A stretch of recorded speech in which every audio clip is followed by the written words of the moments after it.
Hello friends, dictation start होगी 3 second बाद। Start. महानगरों के विस्तार और औद्योगिकरण की अधिकता के कारण आज मानव के सामने जो समस्याएं आ रही हैं, प्रदूषण की समस्या उनमें अधिक भयंकर है। आज नगरों में बढ़ती पर्यावरण प्रदूषण की समस्या नगरवासियों से प्राकृतिक वायु और शुद्ध जल छीन रही है तथा नई नई असाध्य बीमारियों की ओर धकेल रही है। यह प्रदूषण 4 प्रकार का है: जल प्रदूषण, वायु प्रदूषण, ध्वनि प्रदूषण तथा भूमि प्रदूषण। नगरों में शुद्ध पेय जल, शुद्ध वायु, शांत वायुमंडल तथा भूमि की उर्वरा शक्ति का दिन प्रतिदिन ह्रास हो रहा है। परिणामतः नगर का शिशु प्रदूषण में ही जन्म लेता है। यह नगर जन्म का एक बड़ा अभिशाप है। नगर में प्राय भूमिगत जल निकासी का प्रबंध होता है। मलमूत्र, नहाने धोने तथा सफाई करने से गंदा हुआ जल, औद्योगिक संस्थाओं का कूड़ा करकट, रासायनिक द्रव्य, पेस्टिसाइड, बायोसाइड, कीटनाशक रसायन सब भूमिगत नालियों द्वारा नगर की समीपवर्ती नदी में प्रवाहित कर दिए जाते हैं। इतना ही नहीं, हवन यज्ञ, अंत्येष्टि के अवशेष तथा 5 वर्ष से कम के मृत शिशु शव भी नदी में बहाने की प्रथा है। परिणामतः नदी जल दूषित हो जाता है। नदी के उसी जल को वैज्ञानिक ढंग से साफ करके पेय जल बनाया जाता है।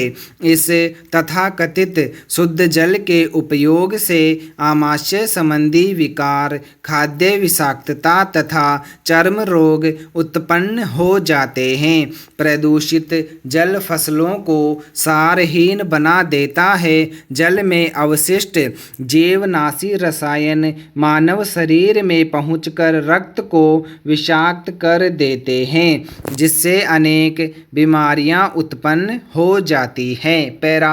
शुद्ध वायु जीवन जीने का अनिवार्य तत्व है। शुद्ध वायु का मुख्य स्रोत है वन, हरे भरे बाग बगीचे तथा लहलहाते पेड़ पौधे। कारण ये प्रदूषण के भक्षक हैं और है ऑक्सीजन के प्रदाता। नगरों में बढ़ती जनसंख्या ने वन, बाग बगीचों को उजाड़ दिया और बना दिए हैं भवन। जीवनदाता के स्थान पर जीवन नाशक कंक्रीट के जाल बसा दिए हैं। अब शुद्ध वायु आए तो आए कहाँ से? दूसरी ओर कारखानों की चिमनियों से, रेल के इंजनों से, घरों में काम आने वाले स्टोवों से तथा जलने वाले पदार्थों से, कूड़े कचरे के ढेर से जो गैसें निकलती है वे वायु को प्रदूषित करती हैं। रही सही कसर नगर में डीजल पेट्रोल से चलने वाले वाहन पूरी कर देते हैं। Scooter, motorcycle, 3 wheeler, auto rickshaw, car, taxi, बस, ट्रक, स्टेशन वैगन आदि वाहन रात और दिन नगरों की सड़कों पर दौड़ते रहते हैं। इन गाड़ियों के एग्जॉस्टों से जो कार्बन डाइऑक्साइड, सल्फ्यूरिक एसिड और शीशे के तत्व उनके घोल में से होकर हवा में घुलते जाते हैं, वे वायु को इतना प्रदूषित कर देते हैं कि यातायात के पीक आवर्स में तो सड़क पर चलते हुए दम घुटने सा लगता है। महानगर दिल्ली को ही लीजिए। इस समय वाहनों की संख्या 40 लाख को पार कर चुकी है। उधर केंद्रीय प्रदूषण बोर्ड के अधिकारी स्वयं स्वीकारते हैं कि हर 3 महीने में वाहनों के प्रदूषण जांच वाले नियम से प्रदूषण में तो कोई कमी आई नहीं है। जो थोड़ी बहुत कमी आई भी तो उतने ही वाहन बढ़ जाते हैं। राजधानी में हर रोज वाहनों से उपजे 130 मीट्रिक टन विषाक्त यौगिक हवा में घुल रहे हैं। चूंकि गाड़ियों से निकला धुआं कम ऊंचाई पर रहता है, अतः यह कुछ अधिक ही जानलेवा है। वायु प्रदूषण से श्वास संबंधी रोग उत्पन्न होते हैं, जैसे श्वसनी शोथ, फेफड़ा कैंसर, खांसी, दमा, जुकाम। त्वचा और नेत्र भी प्रभावित होते हैं। ये जीवन को विकलांगता प्रदान करते हैं। यदि किसी नगर में किसी कारखाने की गैस निकल जाए तो उस नगर का विध्वंस प्रलय से कम नहीं होता। भोपाल नगर के नागरिकों की आत्मा आज भी भोपाल गैस कांड के नाम पर सिहर उठती है। जो शब्द या नाद सामान्य से ऊंचा हो, कानों के पर्दे पर आघात करे या श्रवणेंद्रिय को कष्ट कर लगे तो वह ध्वनि प्रदूषण बन जाता है। ध्वनि प्रदूषण नागरिक जीवन का अनचाहा अभिशाप है। ब्रह्मा मुहूर्त में पूजा स्थानों से ध्वनि विस्तारकों से आने वाली ऊंची आवाज़ आपको शांति से सोने नहीं देगी। दिन में आकाशवाणी तथा कैसेटों के शोर को झेलना पड़ेगा।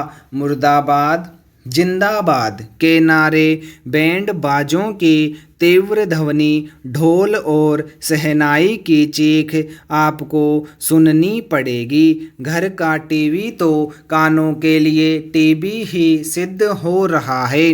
रही सही कसर पूरी करती है वाहनों के हॉर्नों की पों पों। ध्वनि प्रदूषण श्रवण शक्ति का ह्रास करता है, जिससे मनुष्य बहरेपन का शिकार हो जाते हैं। यह उच्च रक्तचाप, मानसिक तनाव, चिड़चिड़ापन, हृदय रोग तथा अनिद्रा को भी जन्म देता है। इससे गर्भस्थ शिशु के विकास में व्यवधान पड़ता है। दुर्घटनाओं में वृद्धि होती है। नगरों में बढ़ती प्रदूषण की समस्या के निराकरण के लिए नगर की बढ़ती जनसंख्या को रोकना होगा। बाग बगीचों का जाल बिछाना होगा। औद्योगिक संस्थानों को नगर से दूर स्थानांतरित करना होगा। भूमिगत नालों के प्रदूषित जल को नगर नदी के स्थान पर अन्यत्र बहाना होगा या वैज्ञानिक रीति से स्वच्छ करके खेतों की सिंचाई के काम में लाना होगा। लाउड स्पीकर की ऊंची आवाज़ तथा आकाशवाणी की उच्च ध्वनि के कान मरोड़ने होंगे। ऐसे वाहनों के चालन पर प्रतिबंध लगाना होगा जो प्रदूषण फैलाते हैं। अनुशासन का अनुभव विद्यार्थी काल की महत्वपूर्ण उपलब्धि है। अनुशासन भंग करने के कारण प्राप्त दंड की अनुभूति अनेक बार जीवन दिशा में परिवर्तन कर देती है। यह कटु अनुभव जीवन भर मस्तिष्क पर हावी रहता है।